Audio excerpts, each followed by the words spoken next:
Good morning, ladies and gentlemen. I am Drill Sergeant Walson, 4th Platoon Drill Sergeant.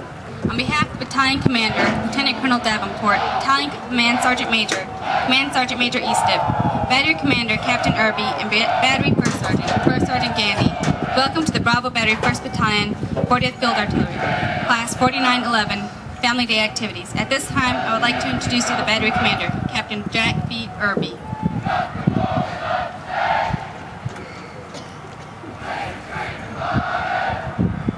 Again, I'd like to welcome everyone to today's ceremony and invite you to take pictures. And at the conclusion of the ceremony, we'll turn your family member over to you, and you can enjoy this lovely day. All right? Yeah.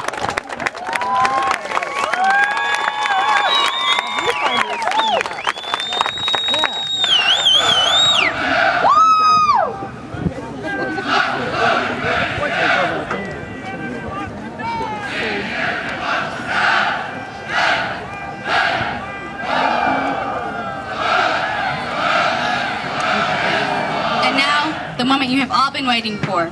Ladies and gentlemen, please stand and give a round of applause for your nation's team's warriors, your soldiers.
In 2 days, your soldiers will join the ranks of proud Americans who have fought bravely and sometimes died for their country.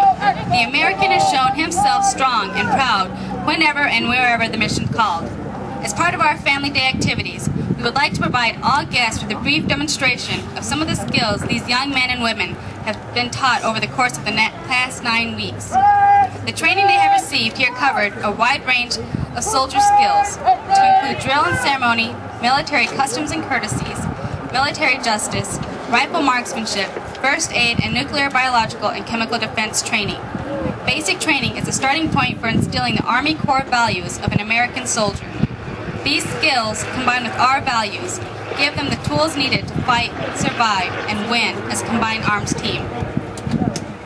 Please direct your attention to a brief demonstration of some of the skills that your soldiers have learned in the past 9 weeks of training.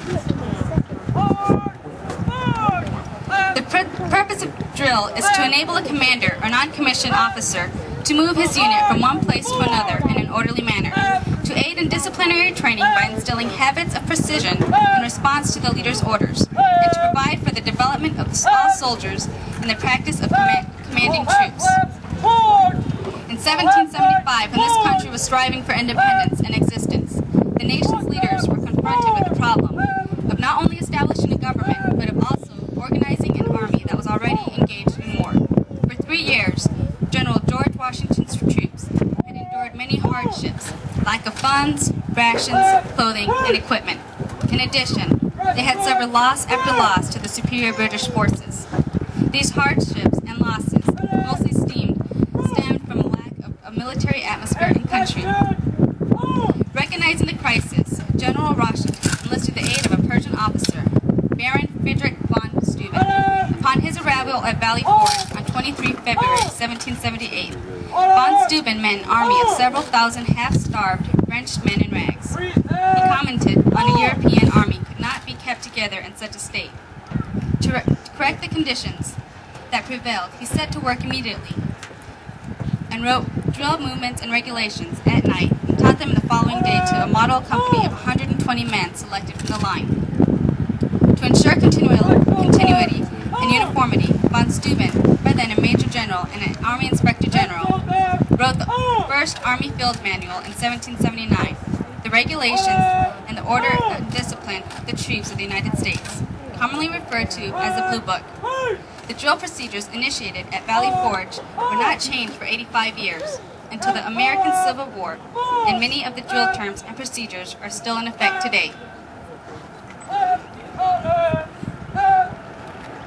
Family members, you may be seated now. Thank you, Drill Sergeant Marquez.